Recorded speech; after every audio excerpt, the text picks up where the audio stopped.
Bienvenidos a nuestro nuevo panorama económico y financiero del mes de abril 2025. Estamos grabando el 1 de abril, justo un día antes de que entren en vigor las tarifas por parte de los Estados Unidos.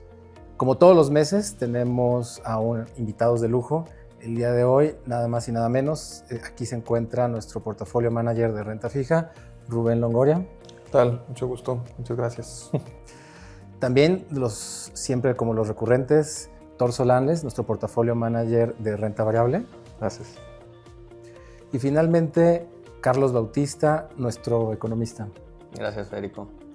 Recordarles que pueden hacer preguntas en vivo el día jueves, después de que terminemos esta grabación. Y después de esta introducción, comenzamos.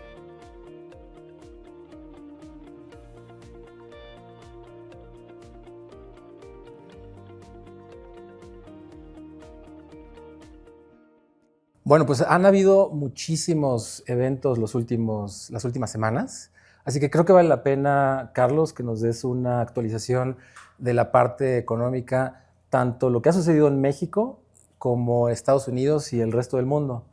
¿Nos puedes platicar qué es lo que has visto? Claro que sí.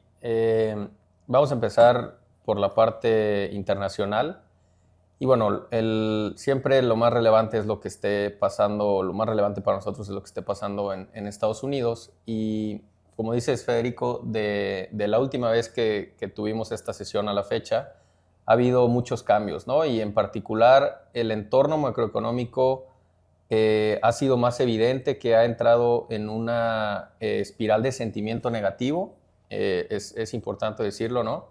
Recordemos que los temores de una posible recesión se han incrementado en el margen en las últimas semanas, pero también hay que ser muy claros que estas posibilidades de recesión vienen principalmente enfocadas o derivadas de los datos más soft, por así decirlos, y que tienen un componente muy importante de expectativas, ¿no? Otra forma muy sencilla de decir esto es que todo el tema tarifario le ha pegado mucho al sentimiento de los inversionistas, al sentimiento de los participantes en la economía, con lo cual pues hay preocupaciones de que el crecimiento pueda estarse desacelerando más rápido de lo previsto, ¿no? Los datos más duros de la economía real muestran también una tendencia de desaceleración, aunque evidentemente de una manera más gradual, pero por lo tanto existe el riesgo, como hemos comentado en otras ocasiones, que estas expectativas negativas puedan convertirse en una autoprofecía, ¿no? Cumplida, y que signifique que la economía pueda entrar en recesión. No estamos ahí todavía, estamos un poco a la espera. Como bien dices, mañana es un día clave para poder entender cómo van a venir estas tarifas, a qué países van a aplicar, en qué magnitud, qué sectores podrían ser mayor o menormente afectados. Pero lo que es claro es que lo que se anticipaba de que las tarifas o el entorno tarifario pudiera ser más corto, pues no está pasando, ¿no? Estamos en abril y estamos en el pináculo de este tema y parece ser que pues, las tarifas de alguna u otra forma estarán aquí. Y pues eso en términos del escenario macroeconómico para Estados Unidos, pues ya fue muy claro también en la última reunión de la Fed.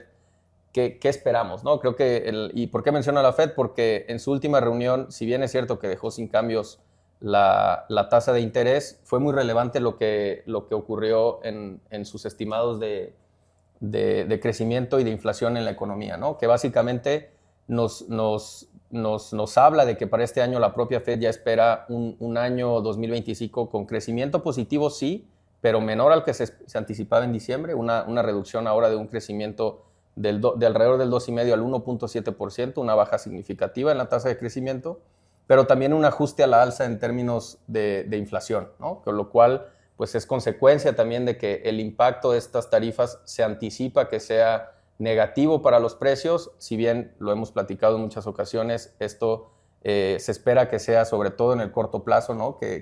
Lo que en economía llamamos un choque temporal, ¿no? en los precios, pero que en todo caso para las expectativas de este año acaba siendo negativo, ¿no? Entonces, en Estados Unidos, resumidas cuentas, la probabilidad de menor crecimiento y mayor inflación se ha incrementado en el margen y pues eso tiene consecuencias significativas para el resto del mundo, ¿no? Hablar rápidamente de otras regiones, en el caso de Europa, pues ha habido datos positivos todavía que seguimos viendo, particularmente por lo que ha venido del lado de Alemania, ¿no? El caso de Francia es todavía más complicado, no hay evidencia de que haya llegado al fondo de este deterioro en la economía francesa, pero en cambio, en el caso de Alemania, después de las elecciones que ya mencionamos que hubo un sentimiento positivo por el cambio de gobierno, pues también el nuevo presidente ha actuado de manera muy rápida y aprobó este cambio constitucional que permite al gobierno aumentar el gasto en deuda, ¿no? Si bien esperamos que esto sea positivo para la economía, también anticipamos que estos efectos sean más de mediano plazo, con lo cual, pues estos meses que tenemos en vísperas del segundo trimestre, pues se antojan un poquito más retadores todavía para el caso europeo, ¿no? En otras latitudes, China sigue pues a la espera también de lo que pueda pasar con tarifas, en un entorno donde su economía pues, no ha tenido cambios. Eso significa que los desafíos estructurales continúan estando ahí. El sector de real estate sigue siendo un lastre para la actividad económica en China y seguimos en espera de una respuesta mucho más agresiva por parte del gobierno en materia de estímulos, ¿no? Del gobierno chino, que hasta el día de hoy no ha llegado. Pues mucho se ha hablado de que se quiere esperar a ver qué va a pasar con el tema tarifario, que recordemos que China ha sido en particular el país más afectado por estas tarifas, ¿no? Ya con un 20% adicional en las tarifas que ha anunciado Trump desde que llegó a la presidencia estadounidense. Entonces sigue siendo un entorno desafiante en términos generales para la economía global, pero enfatizar lo que hemos venido diciendo, pues esto ha sido consecuencia de este ambiente negativo relacionado con las tarifas. Otra forma de decirlo, pues una turbulencia en el ambiente económico provocada por las políticas públicas estadounidenses, ¿no? Mencionas muy bien que se está nuevamente hablando de recesión, está bastante saliendo en los medios. También mencionaste que la Reserva Federal bajó su expectativa de crecimiento. Entonces, mi pregunta está relacionada con eso. Mi pregunta está relacionada con este crecimiento que está cayendo. ¿Por qué pensarías que podrían llegar a recesión? ¿Qué crees que podría ser el factor que haga que esto ocurra? Y por otro lado, que va de la mano, ¿qué crees que es más importante para la Reserva Federal? ¿El tema de crecimiento o inflación, dado la coyuntura que están viviendo en aquel país? Muy buenas preguntas. Voy a empezar por la primera. ¿Cómo puede acabar dándose esta recesión en Estados Unidos, dado que la economía todavía sigue mostrando niveles saludables de empleo, de consumo, ¿no? Si bien con una tendencia de gradual desaceleración?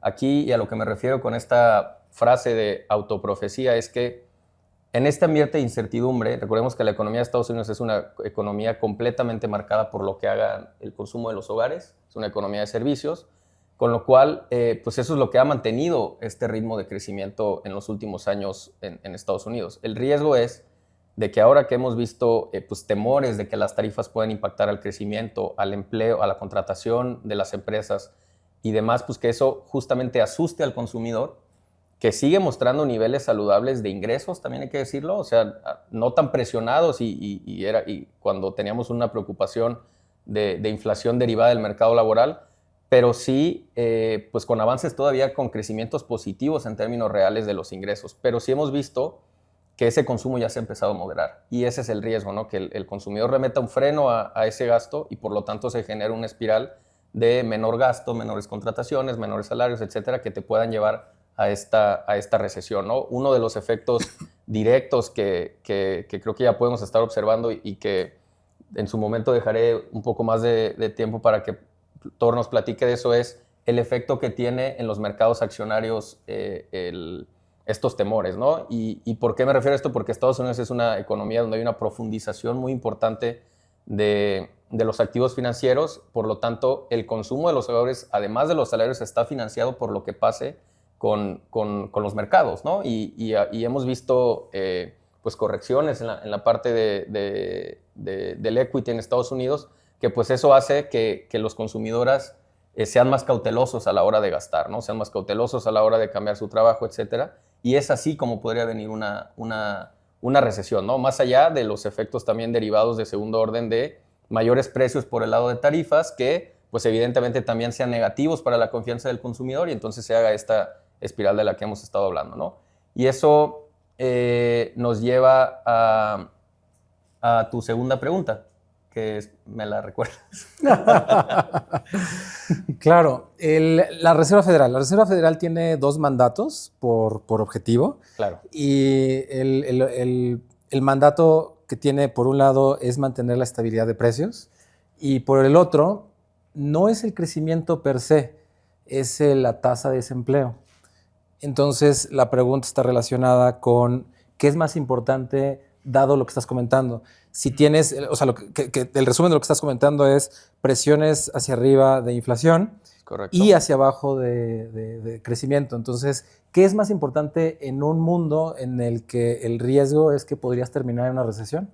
Sí, la respuesta rápida y sencilla es definitivamente el crecimiento, ¿no? Y esto tiene que ver con que el daño que se le hace, recordemos que, como bien dijiste, el mandato que tiene la Fed es pues mantener la estabilidad en los mercados, que por un lado es a través de los precios y por otro lado es a través del mercado laboral, ¿no? Y hoy en día estamos pues con un entorno donde llevamos varios meses con una inflación por encima del objetivo de la Reserva Federal, que es del 2%. Evidentemente ha sido gradualmente, venimos con una tendencia gradualmente a la baja que parece estarse estancando y con riesgos al alza. Y la parte del mercado laboral, que no es en sí el crecimiento, como bien dijiste, pues está bastante contenida todavía, ¿no? La tasa de desempleo está en 4.2%, que es por debajo del umbral que suele hablarse en la tasa de desempleo en Estados Unidos, que es del 4.5%, es decir, la economía está en pleno empleo.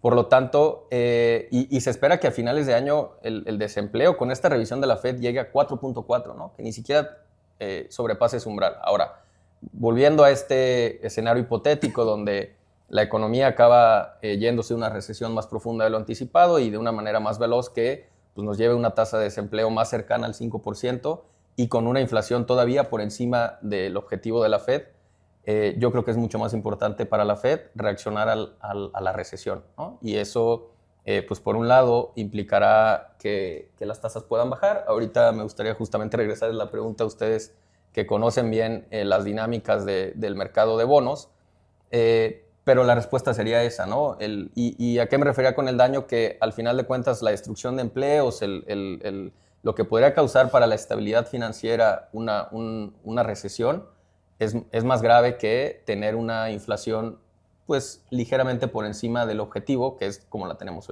en estos momentos, ¿no? Sí, nos has dado un panorama bastante amplio del lado económico y has mencionado, yo creo que un par de cosas que son muy relevantes. Por un lado, tocas el tema de los activos financieros. Tenemos la parte de deuda, también la parte de renta variable. Y entonces aquí me voy a voltear más bien hacia ti, Thor, el preguntarte qué tan relevante es la renta variable, para la Reserva Federal. Sabemos que el PIB de Estados Unidos, el 70%, en números muy, muy redondeados, está relacionado con el consumo personal. Entonces, ¿qué tiene que ver que la renta variable, o que en este caso puntualmente el S&P caiga o el mismo Nasdaq caiga con respecto a lo que la Reserva Federal haga o con las tasas? ¿Nos podrías dar el vínculo de todo esto, el consumidor, la Reserva Federal, los mercados y aquí? Haré lo mejor posible, Fede. Pues, para empezar, sí, es históricamente alta, de acuerdo con la encuesta que hace la Fed, de cuánto es el porcentaje de acciones para los activos del hogar o el patrimonio del hogar como porcentaje del total. Las acciones están en el máximo histórico que hemos visto de esta encuesta, que lleva de los últimos 80 años. Las acciones representan 30% o un poco más del patrimonio total de los hogares en Estados Unidos. Y esto pues no se ha visto desde hace más de 80 años. Y claramente esto representa un gran riesgo para el consumidor, para el hogar. Y como bien dijo Carlos, yo creo que sí es una señal importante esta corrección que vimos, que no es todavía un mercado recesionario, ¿no? Recordemos que en el mundo de acciones, cuando el S&P o cualquier índice tiene una caída desde su punto más alto de más de 20%, se habla ya de un mercado recesionario que está, pues sí, adelantándose quizá a una posible recesión en ese mercado, ¿no? Todavía no lo vemos. En Estados Unidos estamos viendo una corrección de alrededor de 8%, tocó casi el 10%, se regresó. Entonces todavía el mercado en las acciones, en la parte de acciones, no está viendo esa recesión. Empezamos el año con proyecciones de PIB de alrededor de 2%. Ahorita con la Fed y con los estimados de los economistas están corrigiendo más cercanas al 1.7%. Sin embargo, pues como bien mencionaba Carlos, esta corrección sí podría, yo sí veo que dada la participación de las acciones en el patrimonio de los hogares hoy en día, sí puede ser un freno para gastar más, para no comprar más bienes duraderos, para viajar, sí puede ser un freno, pero también viendo y descomponiendo el S&P, que es lo que más ha retrocedido en esta corrección, pues vemos que tecnología y consumo discrecional han tenido la corrección más fuerte y de hecho han tenido una corrección de más de 10%, cercano al 15%. Recordaremos que Estados Unidos empezó el año con la historia, y como lo hemos platicado aquí, de una historia de excepcionalismo, ¿no? Y por eso estaba cotizando a múltiplos de más de 20 veces precio-utilidad. Entonces, de cotizar 22 veces al inicio de año, se ha corregido ligeramente a 20. Entonces, seguimos cotizando en Estados Unidos a múltiplos muy por encima de todo el resto del mundo. En Japón vemos los múltiplos a 14 veces, en Europa cercanos a 12, 13 veces, en mercados emergentes a 11 veces. Entonces, Estados Unidos sigue estando bastante, las valuaciones siguen estando muy altas con respecto al resto del mundo, y esto inherentemente pues trae más riesgos en sí para el mercado de Estados Unidos, que pues estamos viendo un consumidor más cauteloso con esta corrección. Evidentemente ha sido mucho por el riesgo de las tarifas, señales económicas un poco más mixtas, y pues quizá lo que mencionaste muy importante es cómo se relaciona con la Fed. Y se ha hablado muchas veces de un Fed Put y ahora más con Trump, un Trump Put. ¿Por qué se menciona esto? Porque en múltiples ocasiones, no solo con Trump, en diferentes periodos, con Obama o con Biden, la Fed, al tener cancha para bajar las tasas, eso hace que las valuaciones de equity tiendan a subir porque la economía mejora, porque los descuentos que haces para tus flujos en el futuro hacen que las valuaciones estén más altas. Entonces, por un lado está el Fed Put, que pues se habla de que tiene bastante cancha la Fed todavía para compensar esa posible recesión o ese deterioro en el consumo. La Fed tiene cancha esta vez, como a diferencia de veces pasadas, para sí bajar las tasas y apoyar a la economía y al mercado accionario. Y también se habla del Trump Put, que precisamente ahorita está en cuestión. Trump tiene mucho esta agenda de tarifas y muchos han cuestionado si es una herramienta de negociación. También lo podemos platicar más adelante cuando veamos cómo sale esta noticia de las tarifas el día de mañana. Pero de ser o no cierto, no hemos visto un Trump Put. No hemos visto un Trump Put y cada vez se habla más de que no lo veremos esta vez, a diferencia de la vez pasada donde la política económica fue un poco, el timing fue inverso. Es decir, las políticas que ayudaron a expandir la economía, como los recortes de impuestos, fueron al inicio de su primer año, y esto empezó a hacer un trade reflacionario en todo el mercado accionario y de bonos, y alrededor del mundo se dio este mercado reflacionario, y después se dio la política de tarifas. Entonces, aquí esta vez es al contrario. Trump está empezando primero con lo que puede ejecutar, que es la política de tarifas, y estamos viendo el mismo patrón que desde que empezó Trump con su política de tarifas en el mercado accionario. Las acciones y los múltiplos en todo el mercado de equity se cayeron, dada la incertidumbre que esto se generaba, porque las tarifas no las veíamos desde hace mucho tiempo en ninguna economía, era el patrón contrario de bajar tarifas para la globalización. Entonces, en resumen, no vemos ese Trump put esta vez. Sin embargo, la Fed sí podría hacer ese Fed put, dado que tiene la cancha y el espacio para hacerlo, y dado que estamos viendo un consumidor con señales mixtas. Tomando en cuenta lo que dijo Carlos y lo que nos acabas de mencionar, Thor, lo que estamos previendo es que el riesgo del crecimiento en realidad se siga yendo hacia abajo.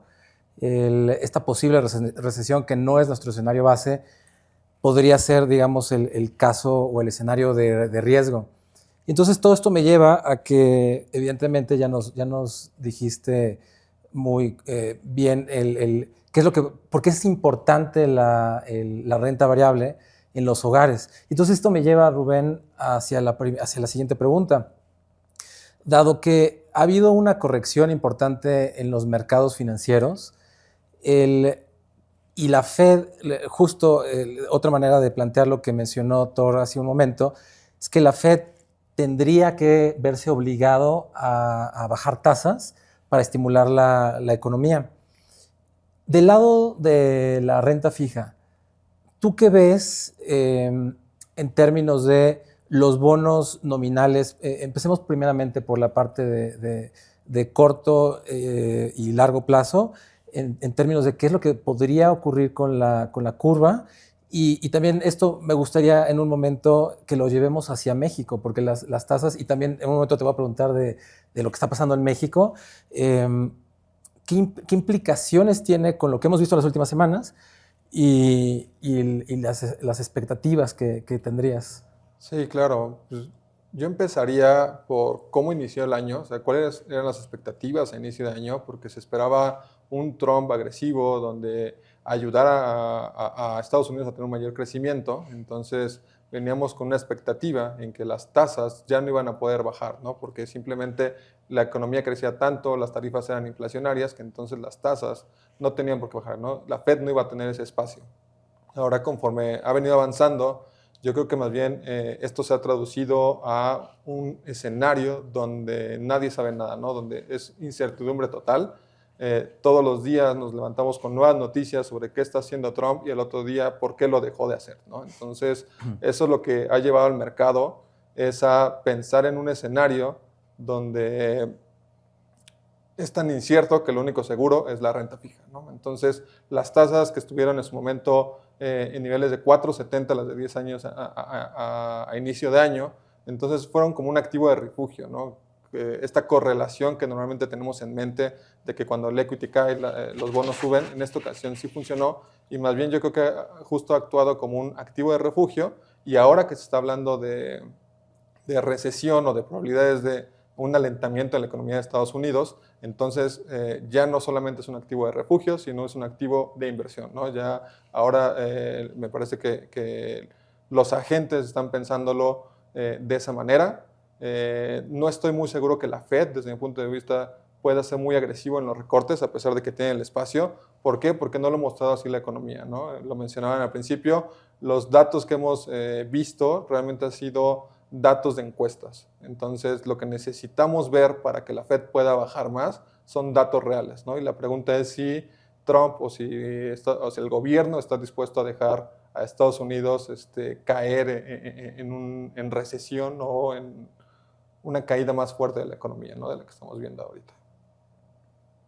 Entonces, concatenando eso con México, la verdad es que justamente fue exactamente lo mismo. Iniciamos un año pensando en el que Trump iba a ser muy agresivo con México. Los agentes se posicionaron en plays o en inversiones donde México no pagaba en la deuda, en la renta variable. El tipo de cambio también estaba un poco más arriba de lo que está ahorita. Sin embargo, como ha venido avanzando los meses y las semanas, hemos visto un Trump que pareciera que no quiere poner las tarifas, ¿no? Llegó la semana donde entró Trump a la presidencia, se esperaban tarifas, no hubo tarifas, y las ha venido adelantando y pateando y pateando y pateando, ¿no? Mañana tenemos un evento muy relevante, va a anunciar tarifas, no solamente para México, sino para el resto del mundo. Entonces habrá que ver si ahora sí vienen tarifas, y si vienen tarifas, si van a ser duraderas o si solamente van a ser pasajeras, ¿no? La pregunta es, ¿sigue siendo esto un arma de negociación o quiere hacer algo más radical que cambie de fondo la economía de Estados Unidos? Acabas de platicarnos, Rubén, justamente el escenario de tasas para la parte de Estados Unidos. Y aquí queremos entrar a mucho mayor detalle del lado de tarifas, que cada uno de ustedes nos puedan platicar desde su punto de vista, uno, cómo está afectando a la clase de activo, dos, cómo afecta a la economía. Evidentemente ya lo que queremos entrar a mayor profundidad es México. Entonces, regreso contigo, Rubén. Todavía no sabemos qué es lo que va a pasar el día de mañana, evidentemente, y ya lo dijiste, es clave el día de la liberación, así lo llamó el presidente Trump. Entonces, del lado de renta fija, las tarifas, el hecho de que ponga este 25% del que amenazó en algún momento en campaña y ya siendo presidente, o que ponga este 2% que también se ha hablado generalizado para todos los bienes importados a Estados Unidos, ¿cambia algo? ¿Cambia algo con los bonos de tasa real? ¿Cambia algo con los bonos de tasa nominal? ¿Cambia algo en la figura de la curva? ¿Qué es lo que tú percibirías ahí? Sí, yo creo que partiría un poco la pregunta. Primero empezaría por cómo nos afecta Estados Unidos, que lo que vimos es que ya han venido bajando las tasas, entonces eso ha dado un poco de alivio a las tasas mexicanas. Entonces tuvimos, yo lo llamaría un rally, fueron prácticamente 100 básicos lo que han caído las tasas de interés desde inicio de año, y nuevamente esto lo que te está diciendo el mercado particularmente es que el riesgo percibido ya es menor, ¿no? ¿Por qué? Porque no ha habido tarifas y probablemente no las haya, por lo menos como se esperaban a principio de año, ¿no? Que era un 25% de saque, y de ahí empezábamos a negociar, ¿no? Más bien ha sido una negociación continua, y lo que hemos visto también es que el gobierno mexicano ha sido proactivo en tomar estas decisiones, no ha sido agresivo contra el gobierno de Estados Unidos, y lo ha tratado de manejar de una manera un poco más fría, lo cual le ha gustado al mercado. Esto nos ha llevado a tener un diferencial de tasas con Estados Unidos que no habíamos visto desde antes de las elecciones de México durante el año pasado, ¿no? Entonces, lo que diría es que esa es una parte de la curva, que ha sido la percepción de riesgo, y por otro lado tenemos la parte muy importante que es la economía, ¿no? Cómo se ha visto la economía en México, y la verdad es que nuevamente mencionando este tema de incertidumbre, donde los agentes no pueden hacer inversiones, donde el consumo se ha detenido, como lo mencionaron con anterioridad, lo que ha estado pasando es que el Banco de México ha podido hacer recortes más agresivos de lo que se esperaba a inicio de año, ¿no? Esperábamos recortes de 50 básicos y probablemente algunos de 25, ¿no? Ahora lo que estamos viendo es, al día de hoy llevamos ya 2 recortes continuos de 50 puntos base y se espera otro adicional de 50 puntos base. Todo esto porque el Banco de México lo que está viendo es un deterioro en las expectativas de crecimiento, ¿no? Y no tantos datos desalentadores de inflación. Entonces, de hecho, Carlos nos ha mostrado bastantes gráficas de cómo ha venido la economía. Entonces... Sí, coincido completamente con lo que dices, Rubén, y en particular el escenario macroeconómico en México se ha borrado un poco de incertidumbre. Desafortunadamente no ha sido hacia la dirección que esperamos, ¿no? O sea, o que uno quisiera, pues. Y esto significa que pues la economía de manera más evidente, mucho más clara, está entrando en una recesión, si no es que ya estamos en una recesión en México, ¿no? El cuarto trimestre, que es el periodo inmediato anterior, fue uno de caída en el PIB para la economía mexicana. Se esperaba que los datos del primer trimestre del año pudieran traer un rebote por efectos base y una ligera mejora en ciertos indicadores como el consumo privado, pero eso no se ha dado, con lo cual estamos pues, prácticamente en la expectativa de que el primer trimestre del 2025 también sea de caída y eso nos lleve a prácticamente una recesión técnica, ¿no? Que de manera muy clara, en términos económicos, una recesión técnica es cuando por 2 trimestres consecutivos se da una caída en el crecimiento económico, ¿no? Y eso es donde estamos parados. Y la cosa es que hacia adelante no se espera que cambie esto, ¿no? No podemos pensar en motores que puedan hacer un cambio en la expectativa del crecimiento en México. Tenemos más bien riesgos a la baja. Uno de ellos es que pues, el gobierno está comprometido en llevar el déficit a un menor nivel, el déficit fiscal, y eso pues, es negativo para el crecimiento. Y pues la tendencia que hemos visto en los componentes del crecimiento también traen una trayectoria marcadamente a la baja. Y muy importante lo que dice Rubén, al final, más allá de que y a lo que nos referimos cuando no ha habido tarifas, es que pues, no ha sido la expectativa de lo que inicialmente se decía en campaña, ¿no? Esto de que iban a ser 25% de tarifas a los productos mexicanos y que iban a ser en enero, fueron en febrero, a eso es a lo que nos referimos con que no ha habido tarifas. Pero independientemente de que haya sido en el margen menos agresivo ese tono de tarifario contra México, no se ha borrado esa incertidumbre, ¿no? Y en su momento, inicios de año, lo platicábamos y decíamos, todo este año vamos a estar hablando de tarifas, vamos a estar hablando de incertidumbre. Yo creo que al final del año vamos a contar las veces que dijimos esas palabras y definitivamente va a ser la palabra del año, por así decirlo, porque no esperamos que esto se solucione de manera inmediata, ¿no? Incluso con lo que pueda pasar mañana. Creo que el riesgo es a que el tema sigue estando presente para México y eso hasta que se renegocie el Tratado de Libre Comercio, como lo hemos comentado en otras ocasiones. Y esa situación de incertidumbre para las decisiones empresariales, de inversión y de consumo, pues es lo que añade el principal nubarrón, en mi opinión, para la economía mexicana, ¿no? Ahora, ¿qué implicaciones tendrá esto para los activos? Por un lado, coincido plenamente con lo que dice Rubén, de que el espacio de Banxico para continuar reduciendo la tasa va a seguir estando. Ya no lo ha demostrado, que ha sido más agresivo incluso de lo que nosotros esperábamos y que ha venido justamente porque la sorpresa en el crecimiento ha sido más grande de lo que esperábamos en términos negativos, ¿no? Entonces, vienen más recortes, pero también yo creo que hay un piso donde ya después de ese piso va a ser difícil seguir reduciendo la tasa y va a ser un piso todavía restrictivo. Ahí me gustaría también escuchar su opinión.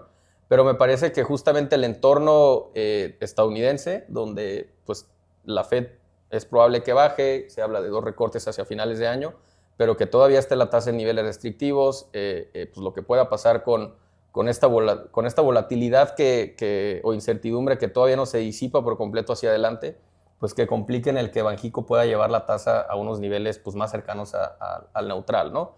Y ese entorno te daría, pero también me gustaría pues entrar en materia tarifaria, si me permites, Fede, y justamente regresarle las preguntas a ustedes que son expertos en el área de bonos y también a Thor en la parte de equity. ¿Qué podemos esperar? O sea, a ver, en términos económicos yo les puedo decir, el hecho de que se materialicen las tarifas va a ser negativo para el crecimiento y de manera temporal va a ser negativo para la inflación, ¿no? Un poco lo que hablábamos, menor crecimiento con mayores precios en el corto plazo. Ahora, ¿qué implicaciones tiene de hoy hacia adelante para los mercados? Por la parte de bonos ya nos explicaba muy bien que ha habido un rally, ¿no? Ahora, ¿ese rally creen que ya llegó a su punto o podemos esperar todavía un poco más de rally? Y eso pues será importante para las decisiones de inversión. Y por el lado del equity, pues hemos visto una mejora en el desempeño de la bolsa mexicana, sobre todo relativo a Estados Unidos, pero y sé que es condicional a lo que pueda pasar con la recesión, pero en ese sentido, ¿hay espacio para que pueda haber un rally todavía mayor en la bolsa? ¿O es tan bueno como lo que acabamos de ver, ¿no? Y pues más bien abro la pregunta, no sé si alguno de renta variable quiera tomarlo, renta fija, perdón. Si me permites, yo tomo la parte de Estados Unidos. Rubén, si nos puedes platicar después la parte de México y después renta variable. Yo lo dividiría en 2 cosas. A ver, 1 son las amenazas y 2 ha sido la realidad. Las amenazas es de 25% a todos los productos que no entren, esa es al menos la última realidad que tenemos, o la amenaza, el 25% a todos los productos que no entren dentro del USMCA, que sí es una proporción importante, pero tampoco es la más grande. Eso es para México, Canadá.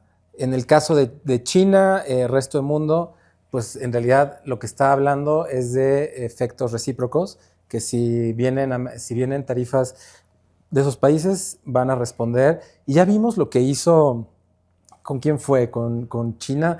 Le ponen tarifas y Trump dice, me pones tarifas, pues ahí te va el doble. Y entonces todo el mundo se fue para atrás. Digamos que el tit for tat. Y entonces, del lado de las tasas, esas fueron las amenazas, pero la realidad es que a los únicos que les ha puesto tarifas ha sido 10% adicional a China, a México y Canadá en específicamente el aluminio y el acero. Y entonces... Y los autos. Los autos fuera las autopartes fuera del TEMEC. Y bueno, y están las amenazas de que entran el 3 de abril. No es claro qué va a entrar, dónde va a entrar, ni cuánto tiempo duraría esto. Que yo creo que la pregunta de cuánto duraría es una pregunta clave. Porque si te ponen 25% una tarde, no es lo mismo que te pongan 25% los próximos 12 meses. Los inventarios de los vendedores de mercancías seguro los van a utilizar para disminuir sus inventarios. Entonces, la realidad ha sido que sí ha puesto tarifas, pero las tarifas han sido muy moderadas.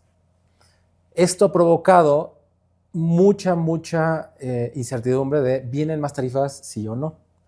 Del lado de los bonos de Estados Unidos ya lo platicamos, pero solo mencionar puntualmente que el riesgo es que las tasas bajen. El riesgo no es que las tasas suban.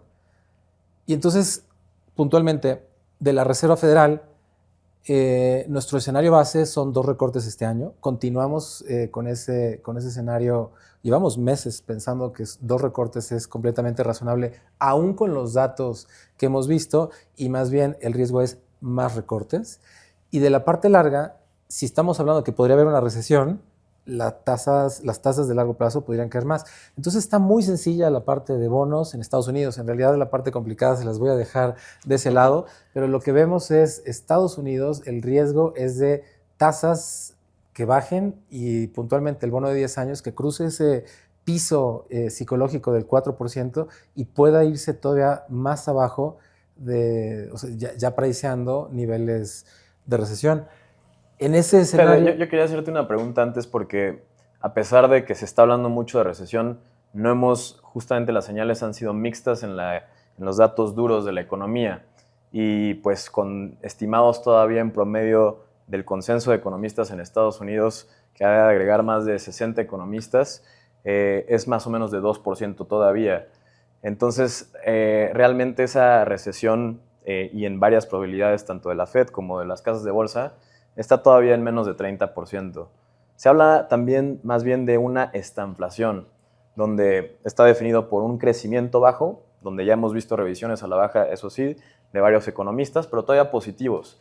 Y se habla también, varios miembros de la Fed están hablando de los posibles efectos de segundo orden que podrían venir de estas tarifas, que lo vimos mucho en la pandemia, efectos de segundo orden por interrupciones en las cadenas de suministro que vienen más del lado de la oferta que de la demanda, y eso pues fue muy difícil de pronosticar para todos los economistas en el mundo. ¿Tú qué probabilidad le ves más a este escenario y cómo podría impactar este escenario las tasas? Es súper complicado, o sea, no tanto de la recesión. De hecho, el mismo Jerome Powell en la última política monetaria, en la conferencia, cuando fue la preguntas y respuestas, él dijo que siempre Estados Unidos tiene una probabilidad de recesión de 20% aproximadamente, sin importar el momento del ciclo. O sea, 20% implica que pueden haber eventos que salgan de la nada y la economía truene. Entonces, eso dicho de otra manera, efectivamente la probabilidad de recesión en este momento anda por alrededor de 30%. Si tomamos el 20% como base, en realidad no es muy alto, o sea, es casi nada. En términos de probabilidad, digamos que eso es lo que está. Pero los datos, o sea, los datos que te podrían llevar hacia una estanflación, los datos en general te hablan de que el crecimiento de Estados Unidos sigue avanzando. Me gusta cómo Carlos lo ha dicho muchas veces y en este foro lo ha mencionado, y puntualmente el sector laboral. El sector laboral se está debilitando, pero no está débil. Esta misma frase la aplico para el resto de la economía. Si tú ves toda la economía en un general, se está debilitando, pero no está débil. Sin embargo, si tú empiezas a hacer un deep dive, la economía tiene problemas. Por ejemplo, las aplicaciones o las hipotecas de los préstamos a las hipotecas, ya hay varios sectores que están en niveles de recesión altísimos. Si tú ves las hipotecas específicamente a los Freddie Macs, están en el nivel más alto histórico. Y el histórico es como los últimos 70 años, 60 años, algo por allá. Las tarjetas de crédito están, otra vez hay que hacer separación por edades, pero bueno, al final, para tampoco meterme a tantos puntitos por ahí, lo que la foto sí dice es que los datos todavía proveniente de encuestas, lo que llamamos en el mercado financiero como soft data, porque si me preguntan hoy cómo está mi perspectiva y al rato que ya comí y comí una dona y tengo mucho azúcar, podría responder otra cosa, por eso son soft data, muestran mucha debilidad futura, mucha. Y de hecho, algunos de estos índices están en mínimos históricos o máximos, dependiendo cómo lo estés viendo, pero el hard data no. Entonces ahí es el hard data, siendo estos datos puntuales de la inflación está en tanto y digamos ese tipo de datos, todavía no está allá. Entonces, contestando puntualmente a tu pregunta, yo creo que ese escenario sí es el escenario hacia donde se está moviendo la economía, pero las tarifas, la incertidumbre de las tarifas es lo que podría provocar que esto se frene mucho más rápido, porque todos sabemos que si tenemos un empleo y que sabemos de que la economía va bien hacia adelante, pues nos sentimos cómodos para gastar, las empresas físicas como las empresas. Y en ese sentido, eso no existe ya tanto. Las empresas como las personas están muy nerviosos, aunque sean de los ingresos más altos, en el caso de las personas físicas, están muy nerviosos con lo que podría pasar hacia adelante. Entonces, toda esta incertidumbre puede generar que haya o sea, no se va a detener a cero, obviamente, pero puede generar que el crecimiento se pare de manera rápida y eso provoque en automático una recesión que Carlos mencionaba, sería una profecía autocumplida. No porque el consumidor venía muy débil, sino porque a todo el mundo le da miedo lo que podría pasar.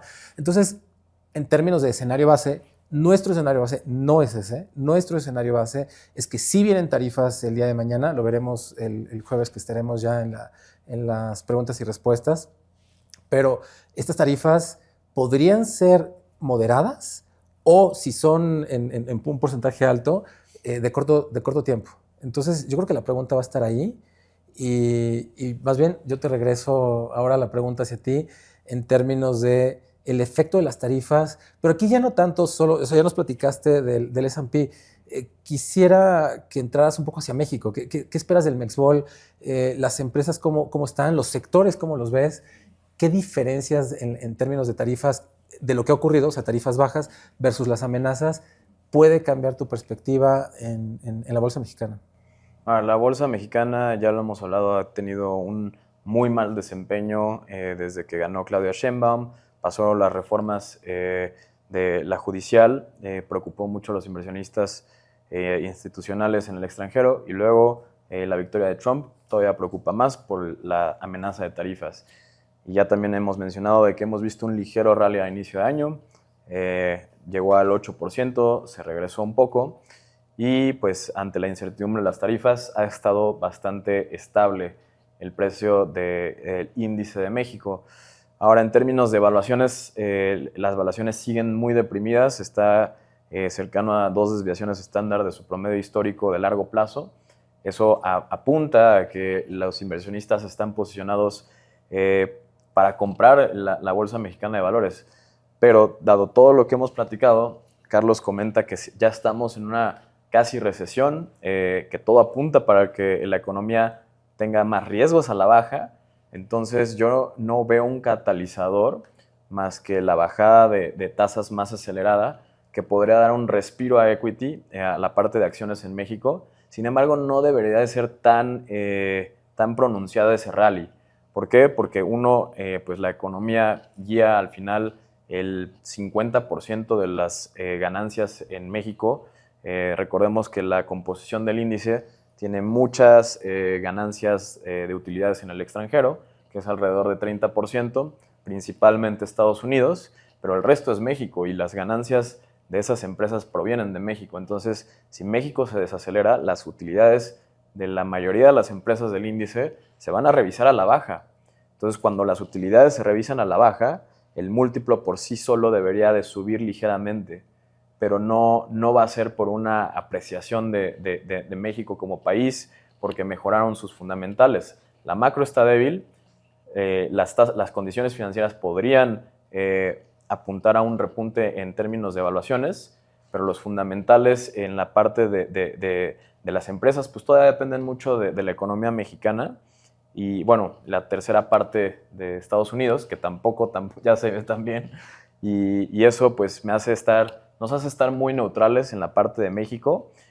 Por suerte, el riesgo de tarifas no impacta directamente a ninguna de las empresas en una manera significativa, ninguna de las empresas de la Bolsa Mexicana de Valores, sino más bien de forma indirecta, ¿no? Como las tarifas podrían pegarle a las empresas que no están en el Tratado de Libre Comercio, que no cumplen con las reglas, y de manera de segundo o tercer orden, pues eso podría afectar a la economía en general. Entonces, la visión del equity en México es todavía de cautela, esperaremos todavía después del 2 de abril qué es lo que va a pasar con el Tratado de Libre Comercio, que en su momento, en la primera presidencia de Trump, pues mantuvo al equity muy cauteloso, si no es que tuvo un ligero de-rating o compresión de múltiplos la bolsa. No lo vemos ocurrir esta ocasión porque ya los múltiplos están muy deprimidos. Entonces, ahí dejaría la opinión de la renta variable en México.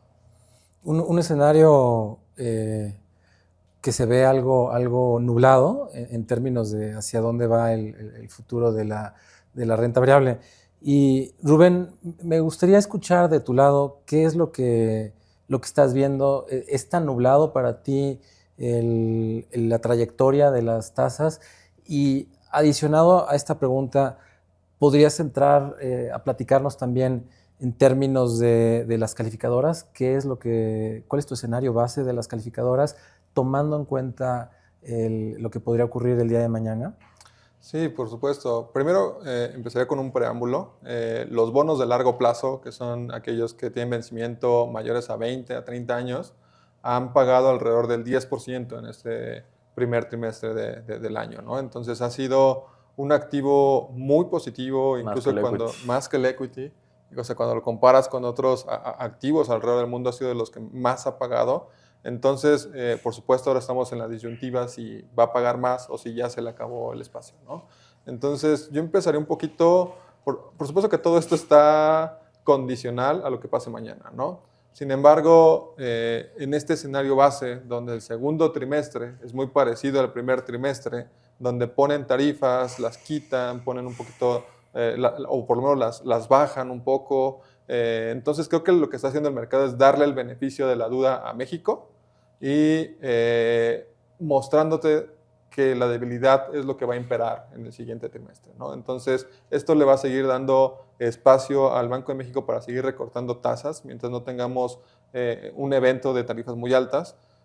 Por lo tanto, creo que ahí es donde más nos gusta, que es la parte corta de un año, quizás 2 años y hasta 5 años es donde más valor vemos, ¿no? Ahora, en la parte más larga, que obviamente es donde más ha pagado la renta fija este año, ahí sí vemos un poquito más de presiones, ¿no? Porque en primer lugar tenemos la presión de que esta recesión sea más profunda de lo que venimos esperando, que las tarifas lleguen en algún momento, entonces que esto impacte el riesgo percibido por México y entonces tengamos este aumento de tasas de largo plazo y finalmente las calificadoras, ¿no? Porque sí, tenemos este tema fiscal. Recordemos que el último año de la administración pasada terminó con un déficit por alrededor del 5%, un poquito más, un poquito menos, 5.7%, y esta administración tenía la tarea de regresarlo hasta 2.7, ¿no? Eso, por supuesto, que no va a pasar. los estimados van por ahí más o menos del 4%. Entonces, el riesgo es que eso no se pueda cumplir, porque simplemente no puedes dejar de gastar porque tienes gasto social, tienes alguna inversión, y lo que está pasando es que esto, recordemos que es un ratio, que prácticamente es la proporción de deuda respecto del PIB. Entonces, si el PIB se cae, lo que va a pasar es que tu deuda relación a PIB va a crecer, ¿no? Entonces, esto podría llevar a los calificadores a preguntarse si México va a ser capaz de regresar a la senda en donde estábamos en niveles por alrededor del 50% de deuda, ¿no? Eso sí podría detonar una bajada en calificaciones. Por el momento, nuestro escenario base es que México va, o por lo menos como se ve esa dimensión, es que van a hacer todo lo posible por mantener esa calificación, ya sea a costa de menor crecimiento, es decir, menor gasto. Entonces, eso es como nuestros riesgos, que por tratar de defender la calificación, más bien bajen el ritmo de la economía, y esto, bueno, pues le daría espacio a México para seguir recortando tasas, aunque tiene un piso, ¿no? Y esto es la Fed, porque si Estados Unidos empieza a seguir creciendo y no pueden hacer los recortes, México no se va a poder dar ese, por así llamarlo, ese lujo de bajar más, ¿no? Entonces nos quedaríamos, aparte de todo, pagando tasas muy altas. Me parece, y corrígeme si estoy mal, pero como empezamos en parte también este bloque pues parece ser que te gusta la parte de las tasas estadounidenses, ¿no? Con todo el view que nos acabas de dar. En la parte local me parece que también te siguen siendo atractivas, aunque el atractivo ha bajado respecto a lo que teníamos a inicios de año. Y en el equity, en la parte local, como no hay mucha convicción por estos nubarrones de los que hemos también hablado, pero también, ¿qué esperarías para el equity de Estados Unidos, ¿no? Yo sé que es la pregunta del millón, ¿no? Por así decirlo. Nada más una referencia, hemos visto una gráfica donde pues, cuando hay correcciones en el S&P del tamaño que hemos visto, que es alrededor del 10% hacia adelante, o podemos esperar que la economía entre en recesión y por lo tanto el S&P acabe cayendo más y llegando a caídas posibles del 20%, o que repunte un poco y tenga un crecimiento moderado de alrededor del 5-8%, ¿no? Corrígeme si estoy mal, pero tú que estás viendo en la parte de Estados Unidos hacia adelante, esa sería una pregunta. Y otra pregunta para todos que me gustaría cambiar un poco la dinámica es, ¿qué pasaría si el día bueno, no mañana, pero en una semana Trump dice, ¿saben qué? Ya negocié con todo el mundo lo que tenía que negociar, ya no hay tarifas para nadie. ¿Qué pasaría ahí? O sea, ¿sería siendo atractivo México en sus activos? ¿O otra vez volveríamos al escenario donde el excepcionalismo estadounidense volvería? Y pues eso tendría relativamente pues un impacto, quiero pensar, negativo para mercados emergentes, que es donde se ubica México, ¿no? Les dejo un poco esa pregunta sobre la mesa, pero pues bueno, en Estados Unidos, ¿qué estás viendo? Me lo he hecho yo primero para darle espacio a los demás. A ver, lo primero de Estados Unidos es una pregunta muy difícil y en términos de probabilidad lo que hemos visto es que es una distribución binomial. Si hay recesión, los retornos del S&P se inclinan a tener un rendimiento negativo en los próximos 12 meses, y si no hay recesión, la distribución apunta a que los retornos esperados en 12 meses son positivos. Entonces no hay forma de saberlo con todo lo que hemos mencionado. Es el 50% de probabilidad en términos de manejo de activos. La caída implícita que puede tener el S&P dado las valuaciones de 20 veces comparado con el resto del mundo, que ha de ser alrededor de 14 veces, son muy altas, y la concentración del S&P es la mayor concentración de cualquier mercado en el mundo, donde 7 empresas tienen un tercio del índice. Entonces, por los riesgos que vemos en Estados Unidos, nosotros estamos más cautelosos en este mercado, dado la probabilidad condicional que podría tener una caída en este mercado. Y hablando de qué pasaría si no hay tarifas, México claramente tendría un gran respiro porque se mostrarían más optimistas las empresas en términos de inversiones. La narrativa de nearshoring podría volver hacia México, que ha estado bastante en pausa. Me preguntó Fede de los sectores, que no lo mencioné, pero muchos sectores como el de bienes raíces en México dependen de que la narrativa de nearshoring vuelva a funcionar, y si se despeja el ruido de las tarifas, podríamos ver un rebote de varios sectores, incluido el financiero, que también ha estado muy débil debido a que es bastante sensible al crecimiento del país. Entonces, pues todo esto podría tener claramente un respiro en términos de los precios de los activos de acciones en México. ¿Y en tasas?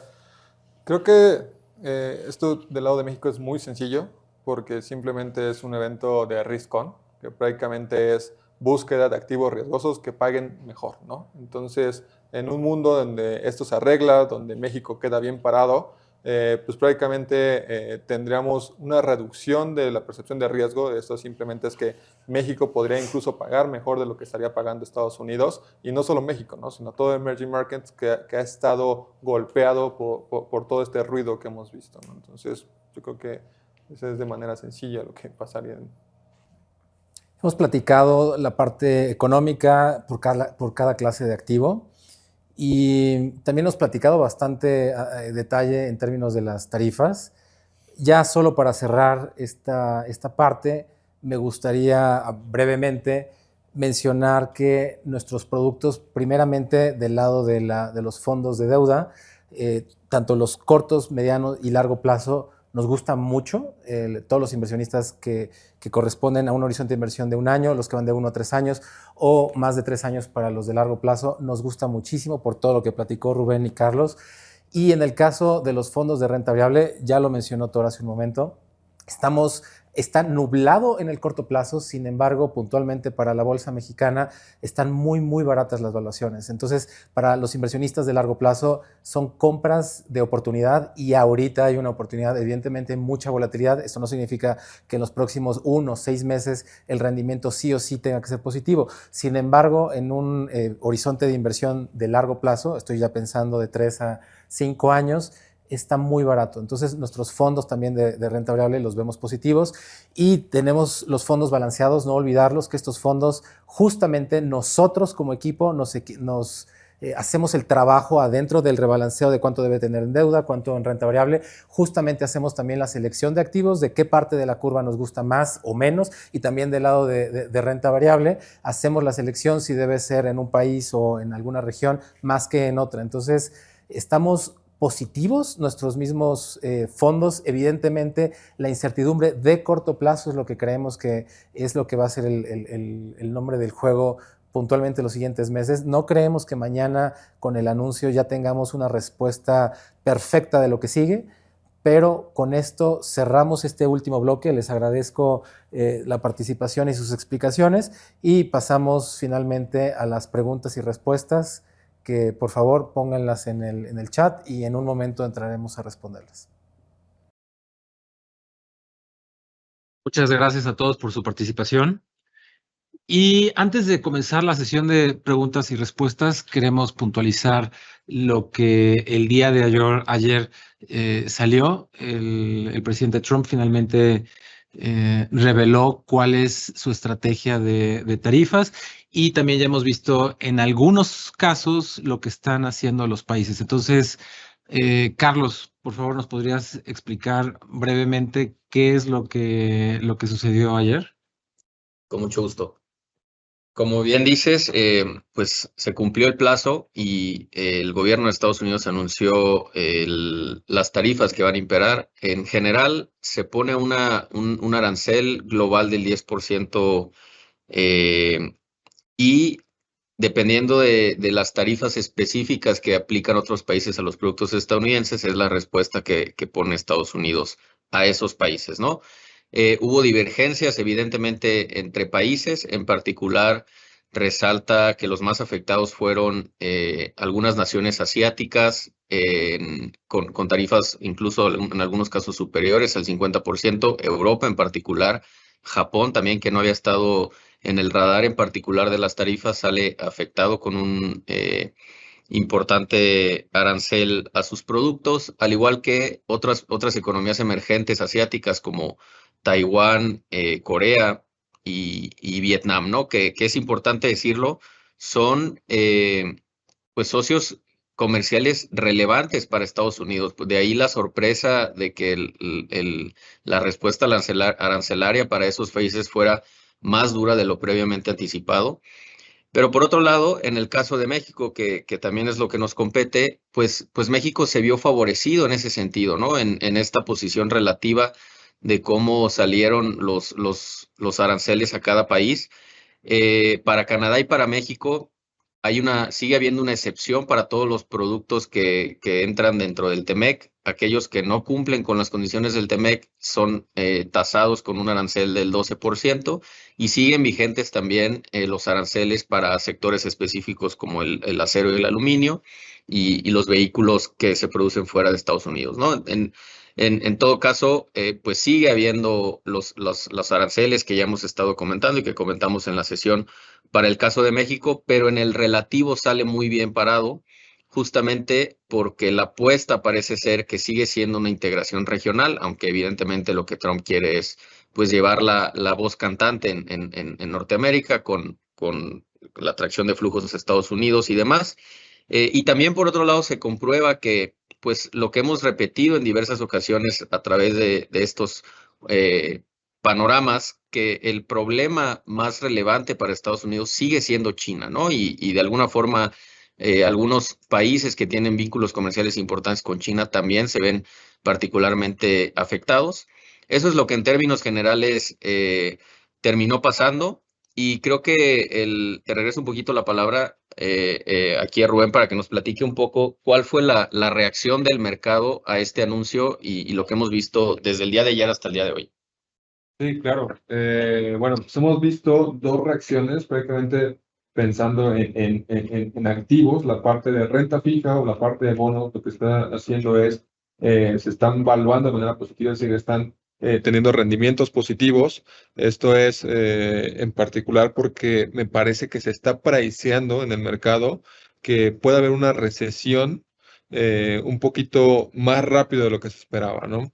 Esto también lo podemos ver y confirmar del lado de equity, porque está cayendo alrededor del 4 o 5% la mayoría de los índices alrededor del mundo, dado que pues, ahora lo que se está pronosticando es que van a tener menores ganancias las empresas, dado que van a tener que hacer un costo de reubicación y van a hacer menores márgenes para todas las empresas, ¿no? Entonces, con esto, pues no solamente el resto del mundo tendría una caída en crecimiento, sino también los Estados Unidos.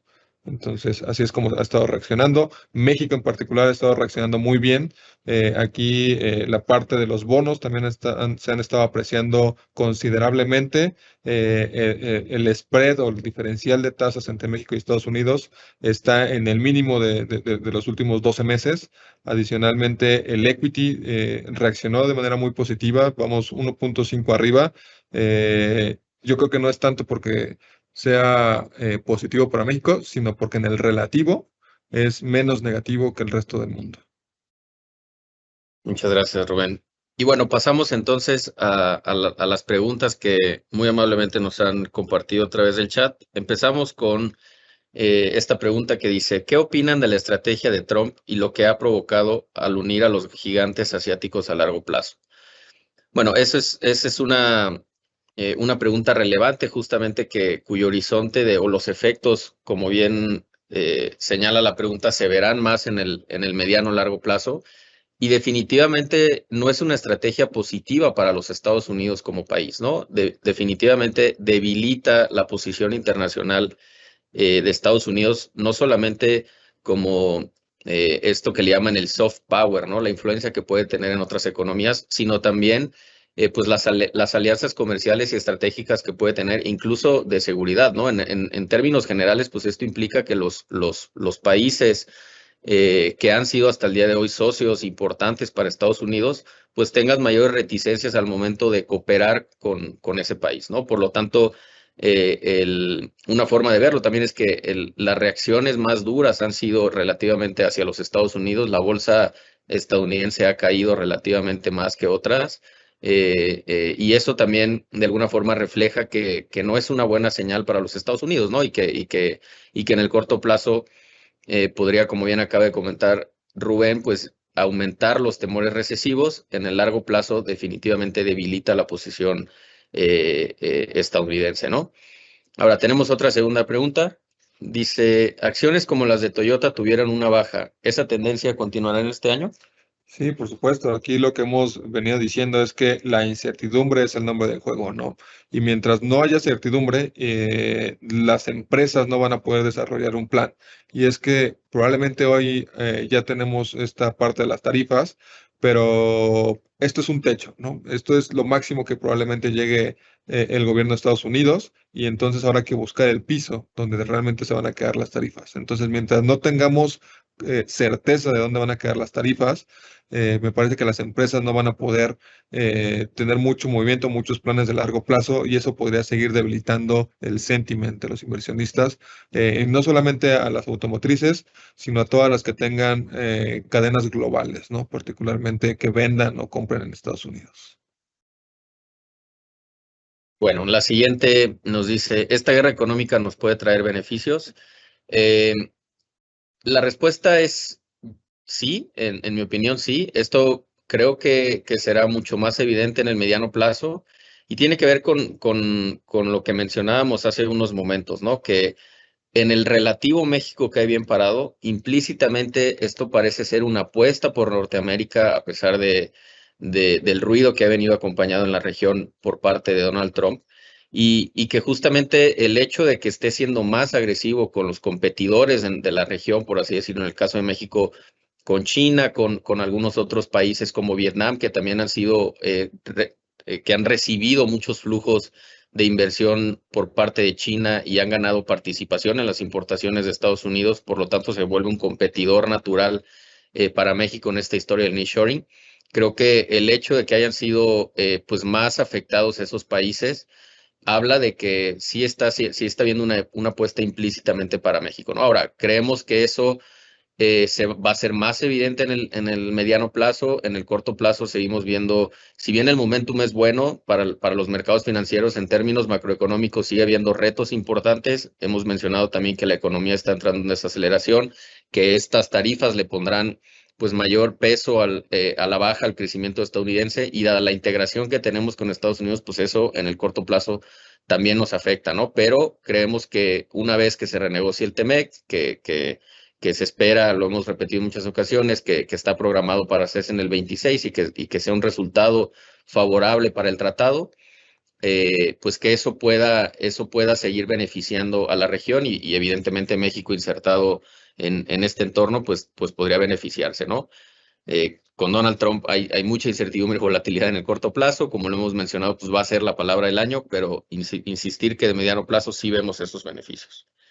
Y bueno, otra pregunta que te la paso a ti, Rubén, dice, ¿qué balanceo recomiendan en la inversión de tasa fija y tasa variable a 6 meses? Ok, aquí un poquito de cuándo inviertes en uno y cuándo inviertes en otro. Normalmente, cuando piensas que las tasas van a caer, lo que te conviene es estar en tasa fija, porque es el que más adquiere valor, ¿no? Con las caídas de las tasas.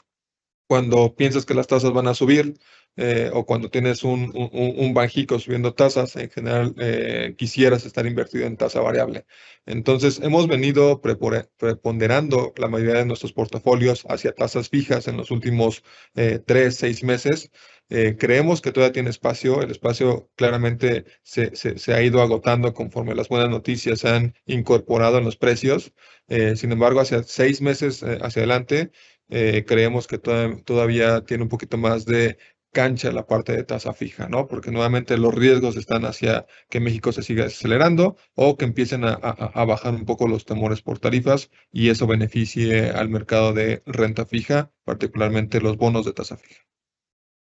Muchas gracias, Rubén. Y aprovechando, pues volver a recordarles que en estos entornos de volatilidad es justamente donde los portafolios balanceados hacen mucho sentido, ¿no? Para los inversionistas que no están viendo el detalle todos los días de lo que está pasando, es una buena opción y pues les invitamos a que se acerquen a sus asesores y que les puedan platicar más de estas opciones, ¿no? Por otro lado, pues no hay más preguntas. Agradecerles mucho sus preguntas, el haberse conectado. También aprovechar para comentarles que en vista de esta regionalización que hemos tenido, integración con nuestros equipos de Principal en Brasil y Chile, trabajamos en un documento, un reporte que habla sobre el efecto de las tarifas y en particular cómo podría impactar a la región. Estará disponible en nuestras redes sociales, en LinkedIn y demás. Y en todo caso también pueden acercarse a sus asesores para que se los compartan. Creo que es información muy valiosa y que pues añade los análisis justamente de este equipo extendido que tenemos y que el objetivo es pues proveerles la información y el análisis más adecuado y de manera oportuna, ¿no? Entonces, sin más, agradecerles y pues nos vemos en la próxima. Muchas gracias. Hasta luego.